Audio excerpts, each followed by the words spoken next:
Bahar. The portion of Bahar is remarkable because it expresses a very important commandment that Jews outside of Israel don't really get the opportunity to perform. The special sabbatical year,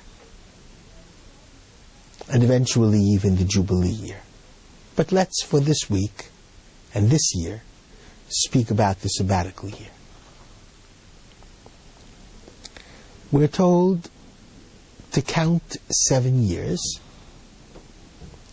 and on the 7th year,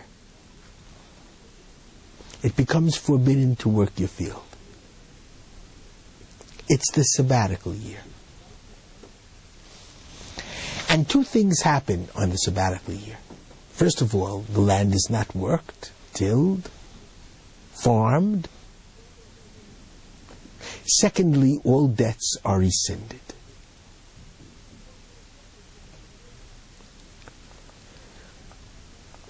All of this is quite complex, especially in Israel.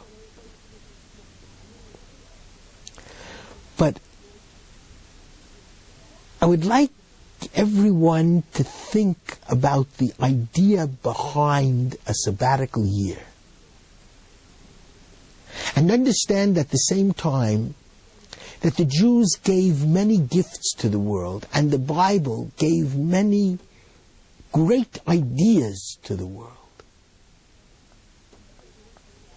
And how poor Western culture would be without these ideas and ideals.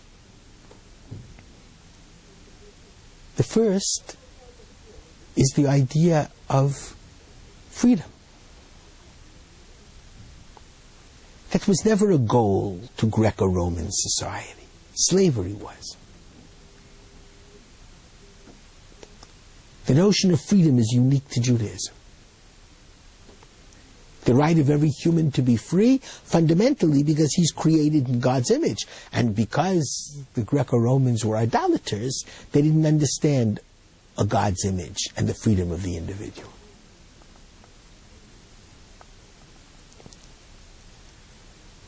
Secondly, an idea such as the Sabbath day, 1 day in 7 of total rest.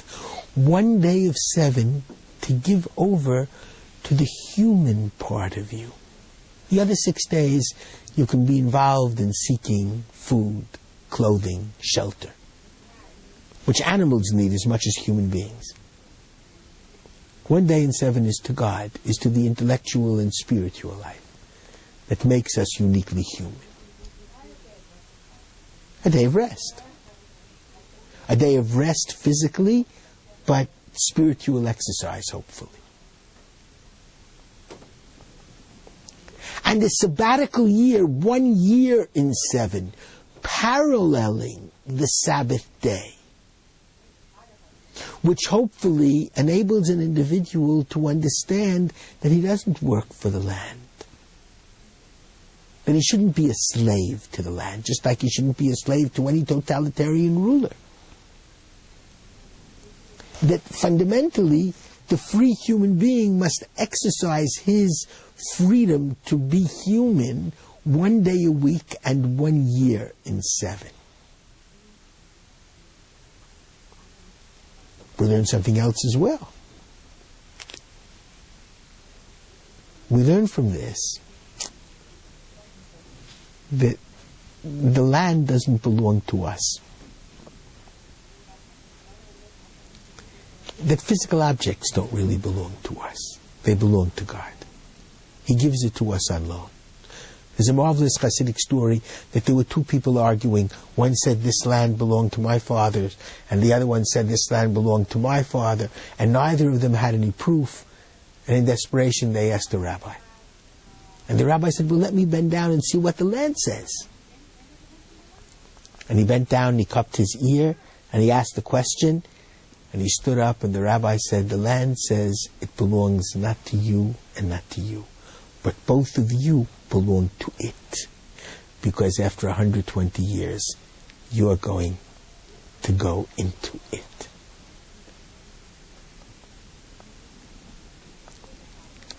And therefore, I don't work my land on the seventh year, but everything that grows naturally is free for anyone to take.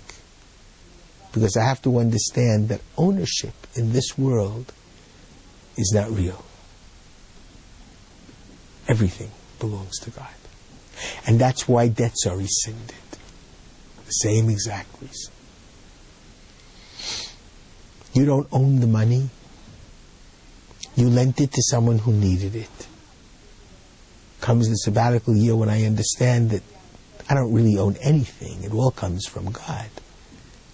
All debts are forgiven and rescinded. Now these are marvelous ideas that we lived by. Imagine the kind of intellectual and spiritual refreshment a person would have with one free year every 7.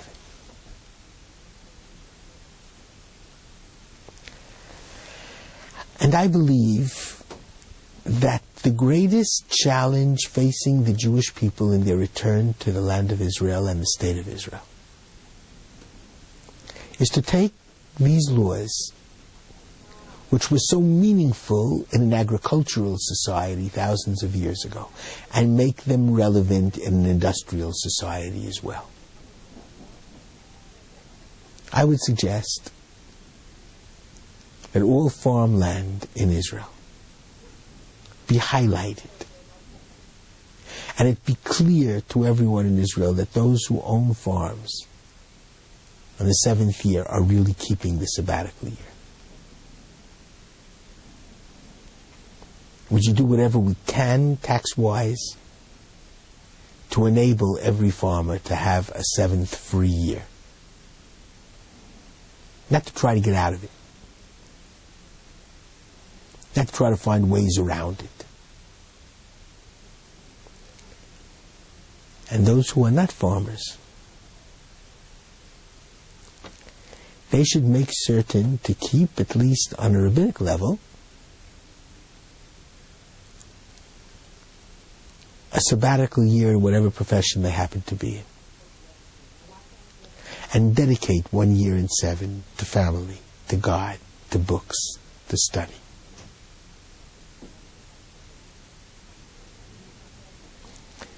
And that sabbatical year doesn't have to be the same year.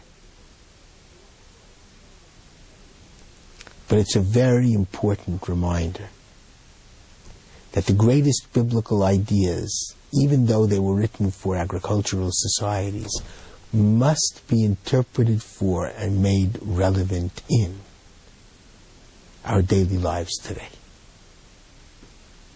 I know nothing more relevant than the sabbatical year. Shabbat Shalom.